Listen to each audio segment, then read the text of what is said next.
Welcome to the Explainer. Today, we're going to peel back the curtain on cybersecurity. We'll look at who the attackers really are, the incredibly clever ways they try to trick us, and, most importantly, how you can start building your very own digital shield. Let's dive right in. And this isn't just any explainer. This is the very first lesson in our Cybersecurity Essentials series, so we're really starting from the ground up, building that solid foundation you need for digital safety. Think of this as your launch pad for understanding everything that's coming next. You know, it's a question we should probably all be asking ourselves more often. We connect to the world through our phones, our laptops, even our smart homes. But you gotta remember, with every single one of those connections comes a potential risk. So let's take a closer look at what those risks actually are. To defend yourself, you first have to know who you're defending against, right? So who are these people behind all the cyber threats? Well, it turns out they're not just one single group. You see, when we think of cyber threats, we almost always picture that shadowy hacker in a dark room. That's what we call an external threat. And yeah, those guys definitely exist. But what this chart shows us is that sometimes one of the biggest dangers might actually be sitting in the cubicle right next to you. These internal threats, maybe a disgruntled employee, a careless contractor, or even a trusted partner, well, they already have the keys to the castle, and that makes them a huge and often overlooked risk. And that brings us to an absolutely crucial point. More often than not, the digital door isn't kicked down, it's just accidentally left wide open.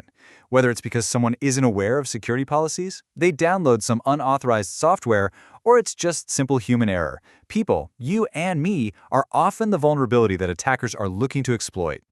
Attackers know that targeting human psychology is often way easier than trying to break complex code. So they've gotten really good at the art of deception.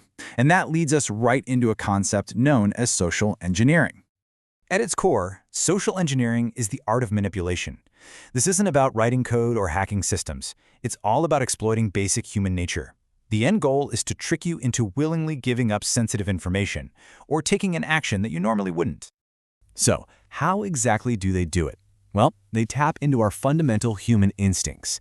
They might pretend to be someone in authority, like your boss, or they'll create this intense sense of urgency, telling you an account is going to be closed right now unless you act. They can also build trust, maybe by pretending to be a helpful IT technician. Each of these tactics is designed to bypass your rational brain and trigger an emotional reaction.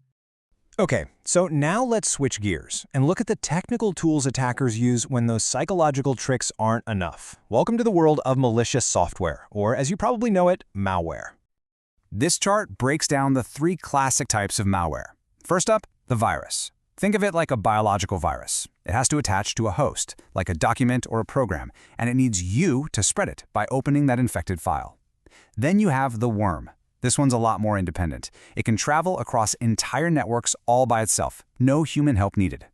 And finally, the Trojan horse, which is a true master of disguise. It tricks you into willingly letting it right inside your digital walls because it looks like a totally legitimate, useful program.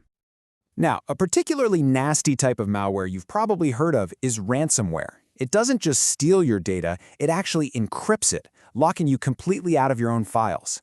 Then it demands a ransom payment to get it back. And here's the worst part. There is zero guarantee you'll ever recover your data, even if you pay up. Another common digital weapon is the denial of service attack, or DOS attack.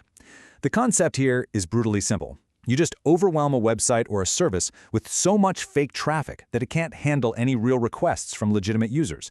It's basically the digital version of a massive traffic jam that completely blocks the entrance to a building.